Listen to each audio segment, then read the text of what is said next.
పునరుద్ధానుడైన యేసయ్య పరిశుద్ధ నామంలో కూడి వచ్చిన మీ అందరికీ నా హృదయపూర్వకమైన వందనాలు తెలియజేస్తున్నాను. కొద్దిసేపు దేవుని మాటలు విందాం. పరిశుద్ధ గ్రంథము నుండి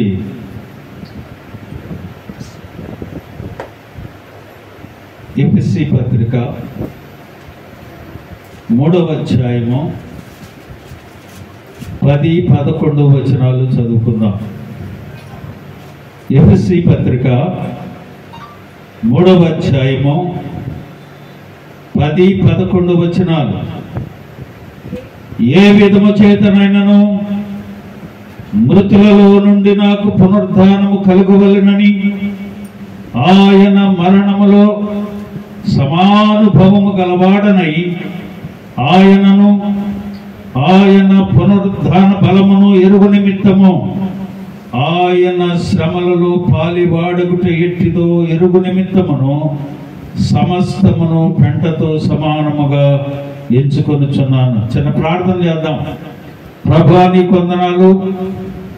ఈ దినమునైన మీరు పునరుద్ధానుడై సర్వలోకమునకు పునరుద్ధాన శక్తిని అనుగ్రహించడానికి నా ప్రభువా సర్వలోకము ఈ దినం మీ పునరుద్ధానపు ఆరాధన జరుపుకుంటుండగా మీరు మా మధ్య ఉండి బలపరచండి.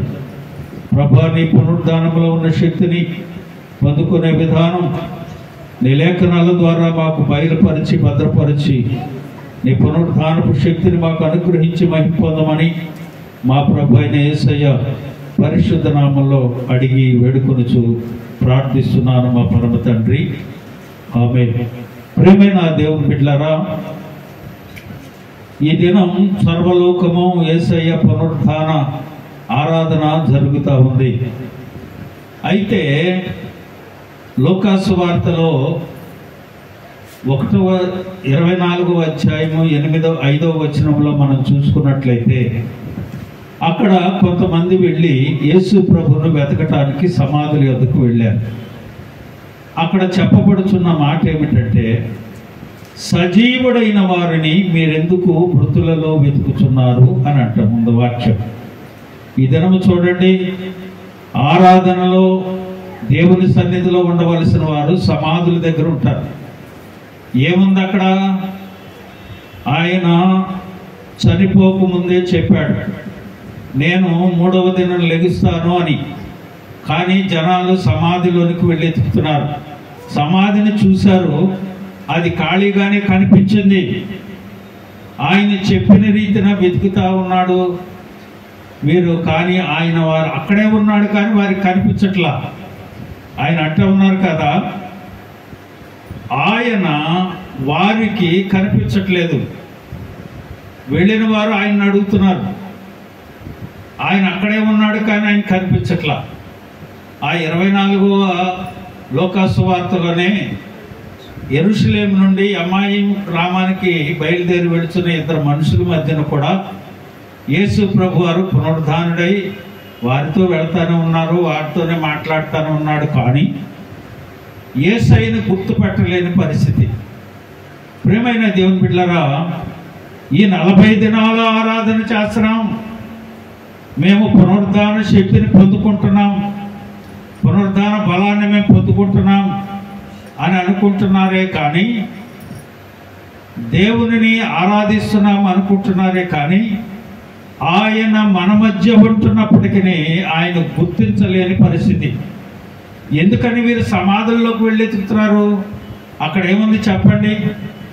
చూడండి, మన పితరుల సమాధులకి వెళ్ళి ఎక్కడ లేని భక్తిని, ఎక్కడ లేని ప్రేమను ఆ సమాధులు కనపడుతుంటాడు. ఒక్కొక్కడైతే ఆ సమాధికి షెడ్ వేస్తాడు, ఇల్లు కడతాడు. బతుకున్నప్పుడు ఎవరాలను చూడరు, వీళ్ళు వెళ్ళి సమాధుల్లో వెతుకుతారు. సజీవుడైన వారిని మీరెందుకు మృతులలో వెతుకుతున్నారని దేవుని వాక్యం అంటా ఉంది. కనుక ప్రియమైన దేవుని బిడ్డలారా, మీరు ఆలోచించవలసిన విషయం ఏంటి?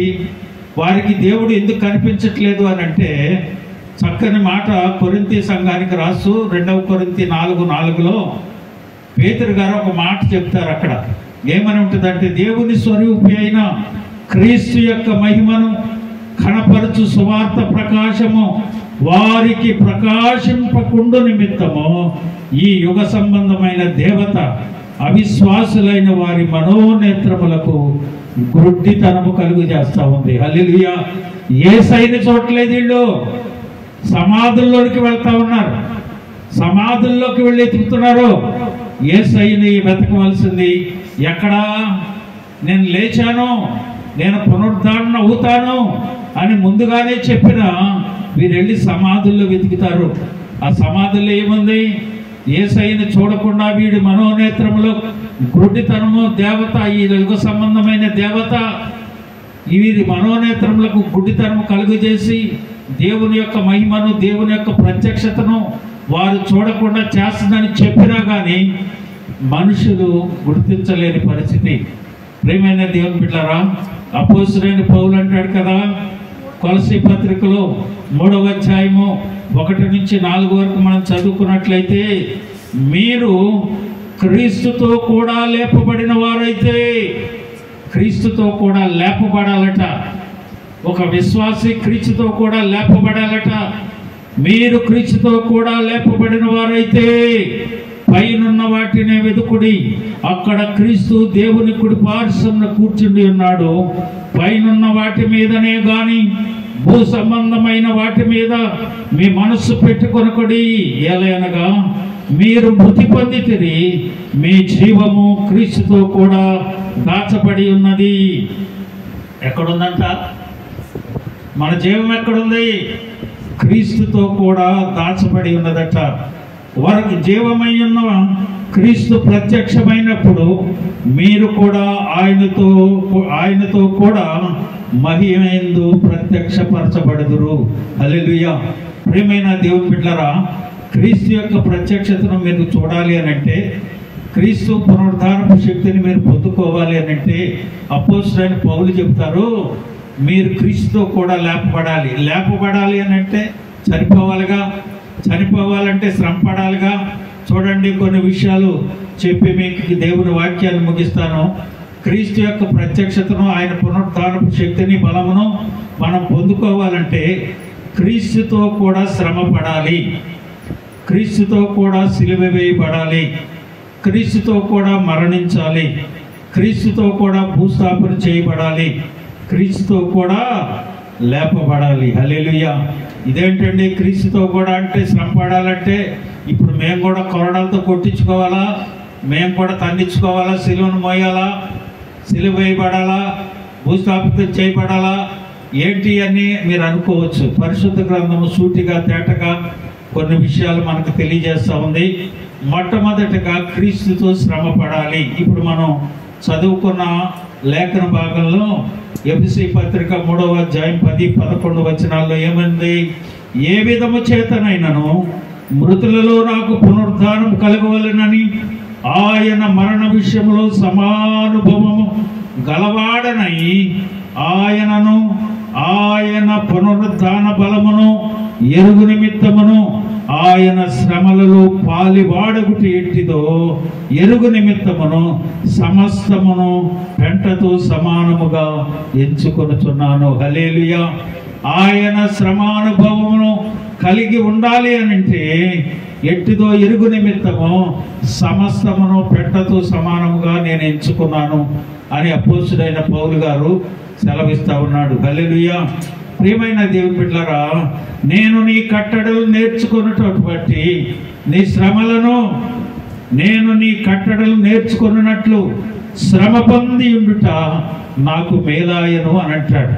అలాగని దెసలోనికలో అపోస్తలుడైన పౌలు గారు రాస్తాడు కదా, మొదటి దెసలోనిక 3వ అధ్యాయము 4వ వచనంలో, అట్టి శ్రమలను అనుభవించుటకు మనము నియమింపబడిన వారమని మీరెరుగుదురు. మనం శ్రమలు అనుభవించాలి. క్రీస్తుతో కూడా శ్రమానుభవము కలిగిన వారంగా మనం ఉండాలి. దేవుని శక్తిని బట్టి సువార్త నిమిత్తము సమానుభవములో పాలివాడై ఉండుము. 2వ తిమోతి 1:8 అపోస్తలుడైన పౌలు చెప్తాడు. పౌలు తిమోతికి రాస్తూ అంటాడు కదా, ఆయన దేవుని శక్తిని బట్టి సువార్త నిమిత్తమైన శ్రమను సమానుభవములో పాలివాడై ఉండు అని అంటాడు. ప్రియమైన దేవుని బిడ్డలారా, శ్రమ పొందటం అని అంటే ఆయనకులాగా శ్రమ అనుభవించటం కాదు. సువార్త విషయంలో, ఆయన చెప్పిన వాటి విషయంలో మనము కూడా ఆ శ్రమానుభవంలో పాలువారై ఉండవలనని దేవుని వాక్యం సెలవిస్తూ ఉంది. ఆయన పునరుద్ధానపు శక్తిని నీ పొందుకోవాలి, ఆయన పునరుద్ధానపు బలాన్ని నీ పొందుకోవాలనంటే మొదటిగా ఆయన శ్రమానుభవంలో నీవు పాలివాడై ఉండాలి. దేని కొరకు మీరు శ్రమ పడుచున్నారో ఆ దేవుని రాజ్యమునకు మీరు యోగ్యులని ఎంచబడు నిమిత్తము శ్రమ పడండి అని దేవుని వాక్యం సెలవిస్తూ ఉంది. కనుక ప్రియమైన దేవుని బిడ్డలారా, రోమాపత్రిక 5వ అధ్యాయము 3వ వచనంలో చెప్పబడుతుంది. అంతేకాదు శ్రమ ఓర్పును, ఓర్పు పరీక్షను, పరీక్ష నిరీక్షణను కలుగు చేయుచున్నదని మీరు ఎరగండి అని దేవుని వాక్యం అంటుంది. అంతేకాదు పరలోక పట్టణంలో కూడా ప్రకటన గ్రంథంలో తెలియజేయబడతా ఉంది కదా, తెల్లని వస్త్రములు ధరించుకున్న వారిని చూసి అక్కడ పలుకుచున్న మాట ఏమిటంటే, అందుకు నేను అయ్యా నీకే తెలియను అనగా అతడు ఇలాగు నాతో చెప్పెను, మీరు శ్రమల నుండి వచ్చిన వారు గొర్రె పిల్ల యొక్క రక్తములో తమ వస్త్రములు కడుక్కొని వాటిని తెలుపు చేసుకున్న వారు, గొర్రె పిల్ల యొక్క రక్తములో వారు శ్రమపడి ఆ శ్రమలలో ఉన్న వాటిని ఉతుక్కొని గొర్రె పిల్ల యొక్క రక్తములో తమ వస్త్రాలు ఉతుక్కొని శ్రమానుభవం కలిగిన వారే వీరు అని చెప్పబడతా ఉంది. యేసయ్య యొక్క శ్రమలో నీవు కూడా పాలు పొందినట్లయితే, ఆ శ్రమానుభవం కలిగి ఉన్నట్లయితే దేవుడు అంటా ఉన్నాడు కదా, నేను కూడా అపోస్తలుడైన పౌలు అంటున్నాడు, ఆయన పునరుద్ధాన బలము పొందు నిమిత్తము, ఎరుగు నిమిత్తము ఆయన శ్రమలలో నేను కూడా పాలివాడవుతున్నాను అని అంటాడు. నేను కూడా మొదటిగా పునరుద్ధానపు శక్తిని మనం పొందుకోవాలి అని అంటే ఆయన శ్రమానుభవంలో పాలివారి ఉండాలి. రెండవది సిలువను మోయాలి. మొదటిగా శ్రమానుభవంలో పాలివాడు కావాలి, రెండవది సిలువను మోయాలి. ఎవడైనాను నన్ను వెంబడింపగోరిన ఎడల తన్ను తాను ఉపేక్షించుకొని తన సిలువనెత్తుకొని నన్ను వెంబడించమని దేవుని వాక్యం సెలవిస్తా ఉంది. నిన్ను నీవు ఉపేక్షించుకొని నీ సిలువనెత్తుకొని ఆయన్ని వెంబడిస్తున్నావో లేదో గమనించుకోవాలి. లేదండి నేను 40 రోజులు ప్రార్థన చేశానుగా, మళ్ళీ వచ్చే సంవత్సరం ఆ 40 దినాల్లో మేము పాల్గొంటే చాలు మా పని అయిపోయినట్టు అనుకుంటున్నావేమో. కానీ దేవుని వాక్యం అంటుంది కదా, ఎవడైనాను నన్ను వెంబడింపగోరిన ఎడల తన్ను తాను ఉపేక్షించుకొని తన సిలువనెత్తుకొని నన్ను వెంబడించండి అని దేవుని వాక్యము సెలవిస్తూ ఉంది. తన సిలువనెత్తుకొని నన్ను వెంబడించినవాడు నాకు పాత్రుడు కాడు. నీ సిలువనెత్తుకొని ఆయన్ను వెంబడించకపోతే ఆయనకు పాత్రుడు నువ్వు కావన్న సంగతి ఈ దినం ఈ పునరుద్ధానపు ఆరాధనలో నువ్వు తెలుసుకోవాలి. ఆయన శ్రమలలో పాలివాడై ఉండాలి. నిన్ను నీవు సిలువనెత్తుకొని ఉండాలి. సిలువను గురించిన వార్త నశించుతున్న వారికి వెర్రితనము కానీ మనకైతే అది దేవుని శక్తి. హల్లెలూయా.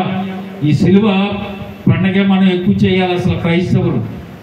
ఎందుకని చేయాలి?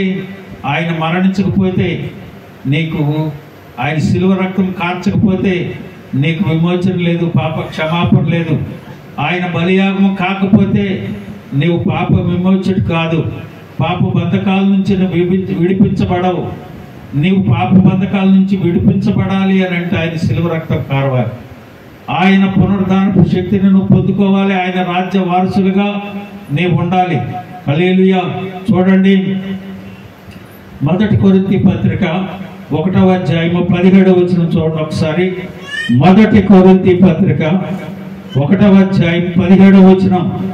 బాప్తీసం ఇచ్చుటకు నన్ను పంపలేదు గాని క్రీస్తు యొక్క సిలువ వ్యర్థము కాకుండానట్లు వాక్చాతుర్యము లేకుండా సువార్త ప్రకటించుటకి ఆయన నన్ను పంపెను. హల్లెలూయా. ప్రియమైన దేవుని బిడ్డలారా, సిలువను గురించిన వార్త నశించు వారికి వెరితనముగా ఉండొచ్చు. ఈ లోకంలో ఈనాడు అనేక డిబేట్లు అవి ఇవి జరుగుతూ ఉన్నాయి. యేసు అసలు సిలువ వేయబడలేదు, ఆయన మరణించలేదు, తిరిగి లేగలేదు, అసలు యేసు దేవుడే కాదు అనే వారు చాలామంది ఉన్నారు. కానీ లేఖనానుసారంగా మనం చూసుకున్నట్లయితే ఆయన వచ్చాడు, లేఖనానుసారంగానే వచ్చాడు, లేఖనానుసారంగా ఆయన శరీరాన్ని అర్పించాడు, లేఖనానుసారంగా ఆయన మరణించాడు, భూస్థాపితం చేయబడ్డాడు, పునరుద్ధానం పొందాడు. ఆ పునరుద్ధానములో విశ్వాసికి ఒక శక్తిని అనుగ్రహించాడు. హల్లెలూయా. ప్రియమైన దేవుని బిడ్డలారా, అయితే మనము సిలువ వేయబడిన క్రీస్తును ప్రకటించాలి. సిలువను మోస్తూ ప్రకటించాలి. ఆ సిలువను భుజాన పెట్టుకొని ప్రకటించాలి. ఆయన చేసిన త్యాగాన్ని ప్రకటించాలి. ప్రతి దినము ఆయన సిలువను నీ సిలువను ఎత్తుకొని నువ్వు మోస్తూ ఆయన సువార్తను ప్రకటించేవాడుగా ప్రకటించేదానుగా ఉండాలి. అలాగనే మొదటిగా శ్రమ అనుభవం కలగాలి, సిలువనెత్తుకొని మోయాలి. మూడవది సిలువ వేయబడాలి. అదేంటండి, మేము కూడా ఓ చక్క సిలువ తెచ్చుకొని మేము కూడా యేసు ప్రభులాగా సిలువ వేయబడాలా? లేఖనం అలా చెప్పట్లేదు. చూడండి మరి ఎలా చెబుతుంది రోమాపత్రిక 6వ అధ్యాయం 6వ వచనం చూసినట్లయితే, రోమాపత్రిక 6వ అధ్యాయం 6వ వచనం ఏమనగా, మనమికను పాపమునకు దాసులు కాకుండుటకు పాప శరీరము నిరర్ధకము కాకుండానట్లు మన ప్రాచీన స్వభావము ఆయనతో కూడా సిలువ వేయబడినని ఎరుగుదము. హల్లెలూయా. ఏమి సిలువ వేయాలి? ఏమి సిలువ వేయబడాలి?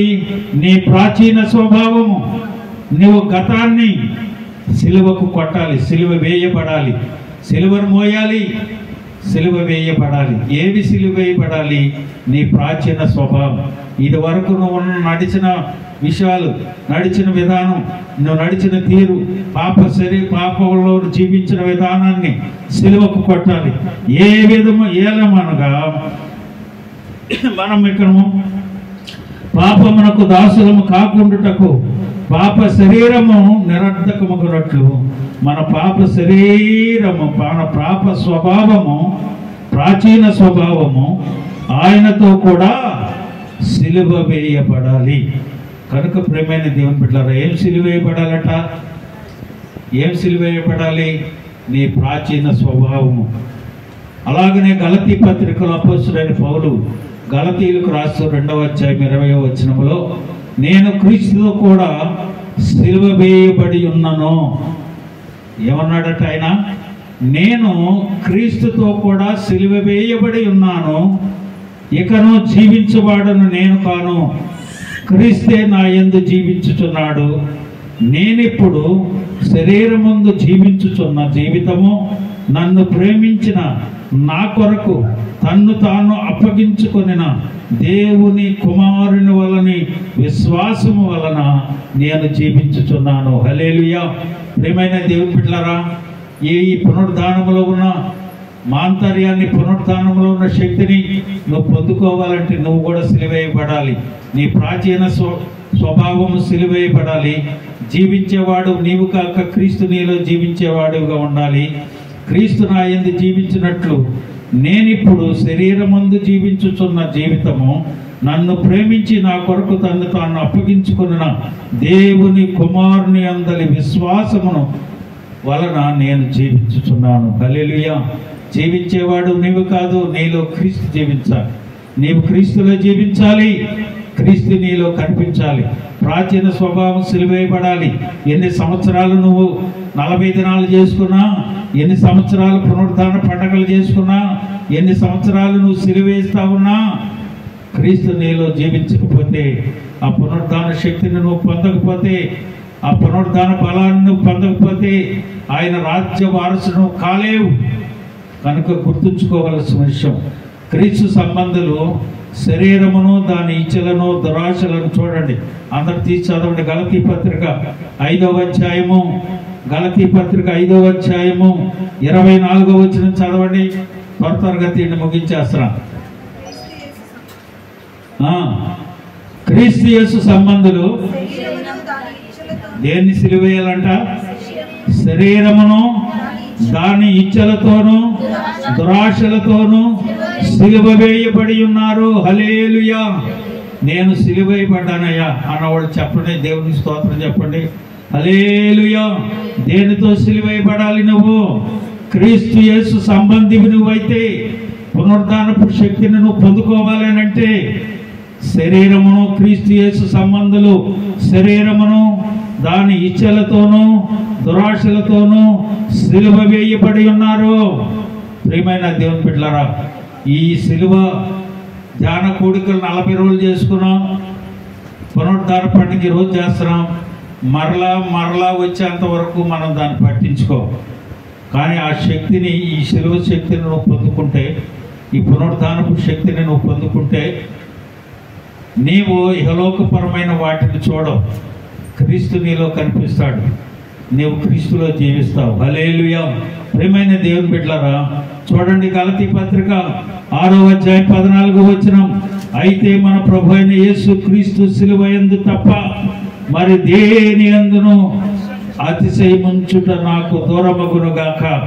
దాని వలన నాకు లోకమునకు నేనును సిలువ వేయబడి ఉన్నాము. హల్లెలూయా. ప్రియమైన దేవుని బిడ్డలారా, దేనితోనూ సిలువ వేయబడుతున్నావు. ఈ సిలువ ధ్యాన కూడికలు ఎన్నో చేశావు, కానీ నువ్వు సిలువ వేయబడుతున్నావా లేదా అనేది ముఖ్యం. నువ్వు శ్రమానుభవం కలిగి ఉన్నావా లేదా అది ముఖ్యం. సిలువను మోసావా అది ముఖ్యం. సిలువ వేయబడి ఉన్నావా, సిలువ వేయబడినటువంటి యేసయ్యలాగా అది నీ వల్ల కాదు, నా వల్ల కాదు. కానీ ఇహలోకపరమైన వాటిని సిలువ వేయి. శరీర ఆశలను సిలువ వేయి, దురాశలను వేసి శరీర ఇచ్చలను దురాశలను సిలువ వేయి. అంతేకాదు, అయితే ప్రభు అయిన యేసు క్రీస్తు సిలువైంది తప్ప దేని యందును అతిశయించుట నాకు దూరమగును గాక. దాని వలన లోకమునకు నేనును సిలువ వేయబడి ఉన్నావు. హల్లెలూయా. లోకాశలకు దూరంగా ఉండాలి, అది సిలువ వేయబడాలి. అది నువ్వు చేయవలసిన పని. ఇక నుంచి మరణించాలి. యేసయ్య శ్రమ పడినాడు, సిలువను మోసాడు, సిలువ వేయబడ్డాడు, మరణించాడు. నీవు కూడా మరణించాలి. ఎలాగ మరణించాలి చూడండి. రోమాపత్రిక 6వ అధ్యాయం 4వ వచనం. త్వరగా తీయండి. రోమాపత్రిక 6వ అధ్యాయం 4వ వచనం. కాబట్టి తండ్రి మహిమ వలన క్రీస్తు మృతులలో నుండి ఎలాగు లేపబడెను, అలాగే మనమును నూతన జీవమును పొందిన వారమై నడుచుకున్నట్లు మనము బాప్తిస్మము వలన మరణములో పాలు పొందుటకై ఆయనతో కూడా పాతి పెట్టబడితిమి. హల్లెలూయా. మరణించావు, పాతి పెట్టబడుతున్నావు. దేని వలన? బాప్తిస్మ వలన. బాప్తిస్మ వలన. కాబట్టి తండ్రి మహిమ వలన క్రీస్తు మృతులలో నుండి ఎలాగూ లేచెను, అలాగే మనమును నూతన జీవము పొందిన వారమై నడుచుకున్నట్లు మనము బాప్తిస్మలు ఏమవుతున్నాం? మరణములో పాలు పొందుతున్నాము, ఆయనతో కూడా పాతి పెట్టబడతా ఉన్నావు. హల్లెలూయా. ప్రియమైన దేవుని బిడ్డలారా, ఈ అనుభవాలు ఆయన ఉంచిన మాదిరి చేయనివాడు సిలువ శక్తిని పొందుకోడు, పునరుద్ధానంలో ఉన్న బలమును పొందుకోలేడు. ఈ అనుభవాలు కలిగి ఉండాలని ఒక మాదిరిని ప్రభు ఇచ్చి వెళ్ళాడు మనకి. అలాగనే 2వ కొరింథీ 4వ అధ్యాయం 10-11 వచనాల్లో ఏలయనగా యేసు యొక్క జీవము కూడా మా మధ్య శరీరమందు ప్రత్యక్షపరచబడినట్లు సజీవులమైన మేము ఎల్లప్పుడూ యేసు నిమిత్తము మరణమునకు అప్పగించబడుతున్నాము. హల్లెలూయా. మరణములో పాలు పంపులు పొందేవారుగా ఉండాలి. అంతేకాదు ప్రియమైన దేవుని బిడ్డలారా, మరణించావు, భూస్థాపితం చేయబడాలి కదా. చూడండి, భూస్థాపితం కాబట్టి రోమపత్రిక 6వ అధ్యాయం 4వ వచనం ఏమంటున్న వాక్యం? కాబట్టి తండ్రి మహిమ క్రీస్తు మృతులలో నుండి ఎలాగూ లేపబడెను, అలాగే మనమును నూతన జీవం పొందిన వారమై నడుచుకున్నట్లు బాప్తిస్మం వల్ల మరణములో పాలు పొందుటకై ఆయనతో కూడా పాతి పెట్టబడాలి. మరణముతో కూడా మరణించావు, ఇప్పుడు పాతి పెట్టబడాలి. మరి పునరుద్ధానుడు నువ్వు కూడా కావాలి కదా. రోమపత్రిక 6వ అధ్యాయం 8-9 వచనాలు తీయండి, ముగించేస్తారు. మనము క్రీస్తుతో కూడా చనిపోయినడలా మృతులలో నుండి లేచిన క్రీస్తు ఇకను చనిపోడనియు మరణము ఇకను ఆయన మీద ప్రభుత్వం చేయదమని ఎరిగి ఆయనతో కూడా జీవించుచున్నాము. హల్లెలూయా. ఆయన ఏ రీతిగా పునరుద్ధానుడై లేచాడో ఒక విశ్వాసి ఆయన అనుభవంలో, ఆయన మాదిరిలో జీవిస్తే ఈ లోకం నుంచి మృతులలో నుండి లేచిన వాడంగా ఉంటాడు, ఆయనతో కూడా జీవించిన వాడై ఉంటాడు. కనుక ప్రియమైన దేవుని బిడ్డలారా, రోమపత్రిక 6వ అధ్యాయం 11వ వచనం తీసి ముగించాడు, చూస్తాను. అటువలే మీరును పాపము విషయంలో మృతముగాను దేవుని విషయమై క్రీస్తు యేసునందు సజీవులుగాను మిమ్మల్ని మీరే ఎంచుకొనుడి. మీరు సజీవులా కాదా? యేసు ఇప్పుడు ఏమై ఉన్నాడు? సజీవుడై ఉన్నాడు. ఎక్కడ ఉన్నాడు? తండ్రి కూడిపార్శ్వమందు ఉన్నాడు. ఆయన ఆజ్ఞ కోసం చూస్తా ఉన్నాడు. ఆయన రాబోతా ఉన్నాడు. ఆయన రాకడలో ఎత్తపడేవాడిగా సజీవుడివై నీవుంటే ఆయనతో కూడా ఉంటావు. హల్లెలూయా. 7 ఏళ్ల బిందు, ఆ బిందులో నువ్వు కూడా పాల్గొంటావు. ఆయన అందుకని అంటున్నాడు, మీరు పాపం విషయంలో చనిపోయి పునరుద్ధానము జీవమును నేనే, నా యందు విశ్వాసం ఉంచిన వాడు చనిపోయినా బ్రతుకుతాడని చెప్పాడు యేసు ప్రభుల వారు సువార్తను ప్రకటించే టైంలో. ప్రియమైన దేవుని బిడ్డలారా, ఈ దినం ఆయన శ్రమలలో పాలు పొందాం. ఆయన సిలువనెత్తుకుని ఏ రీతిగా ఉంచాడు, అలాగనే తను తాను ఉపేక్షించుకుని సిలువలో పాలు పొందాం. అలాగనే ఏమైంది? మరణించావు, సిలువ వేయబడ్డావు, మరణించావు, భూస్థాపితం చేయబడ్డావు. ఆయనకు లాగా నీవు కూడా పునరుద్ధాన ఫలం పొందాలి. ఆయన నీ మధ్య ఉన్నాడు. నీవు ఆయన గుర్తుపెట్టలేని పరిస్థితిలో ఉన్నావు. ఈ లోక సంబంధమైన దేవత మనోనేత్రములకు గుడ్డితనం కలిగజేసింది. ఆ పొరలో విప్పబడాలంటే దేవుని పునరుద్ధానపు శక్తిని మనం పొందుకున్న వారంగా ఉండాలి. హల్లెలూయా. కనుక ప్రియమైన దేవుని బిడ్డలారా, ఆ రీతిగా మనం ఉండాలి. యేసు ప్రభుల వారు చనిపోలేదండి, ఆయన తిరిగి లేవలేదండి, అసలు ఆయన చనిపోయినట్టు ఎక్కడ దాఖలాలు లేవండి అని చాలామంది చెప్తూ ఉంటారు. పరిశుద్ధ గ్రంథంలో 520 మంది సాక్ష్యాలు ఉన్నాయి, లేఖనాలు ఉన్నాయి. లేఖనాల్లో ఆయన చూసిన వారు ఉన్నారు, ఆయన చేసిన వారు ఉన్నారు, ఆయన ఆరోహణుడు అయినప్పుడు చూసేవారు ఉన్నారు.